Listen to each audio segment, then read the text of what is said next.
how do you use drones on a war? So even before the full-scale war started, we were using them for reconnaissance. For example, Mavic 2s, Mavic Air 2s, but usually we didn't use them as anything else because there was no need to. We had artillery and that kind of stuff.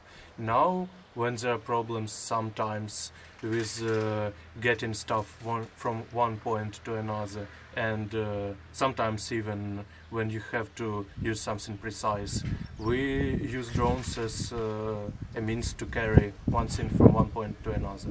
So for me, it was I used Inspire 2 to deliver supplies to my unit that was stationed in a position that was under constant heavy artillery fire. They couldn't send a man out there to bring them supplies, and they couldn't no vehicle could pass there because it would get blown up instantly.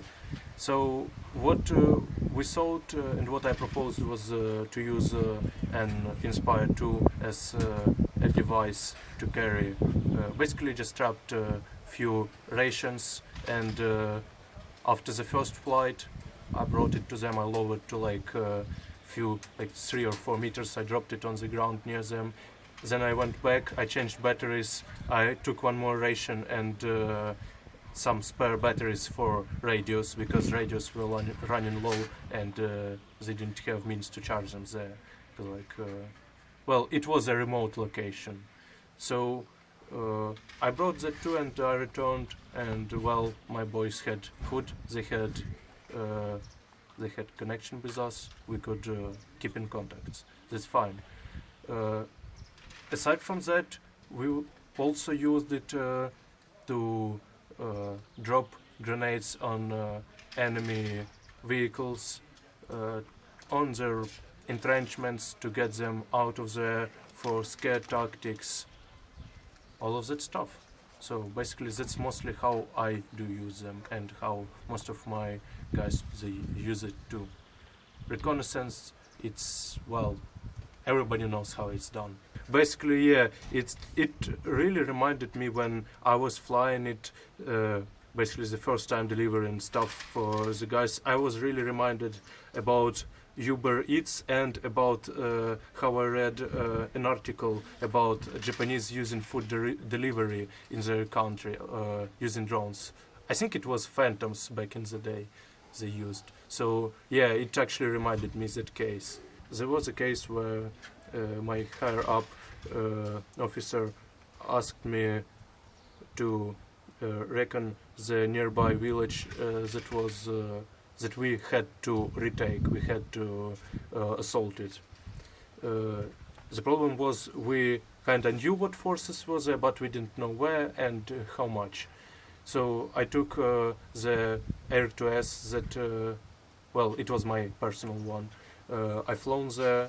What I saw was around 5 tanks, walking tanks. There was a ton of broken hulls of vehicles, but there were also walking tanks, and those were only on the entrance to the village.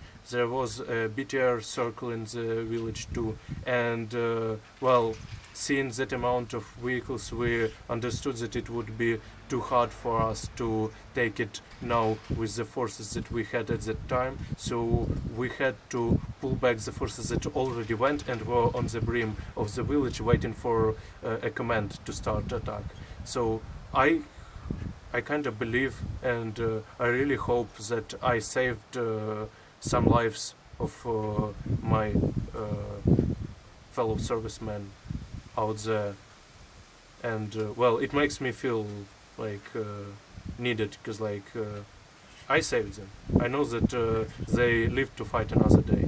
I lost the drone on that flight because the wind was too hard. The place that we were at the time, it had really strong winds, and it was flying 2 kilometers per hour back, so I didn't manage to get back. I lost it there. But it's a good price, fair price for that.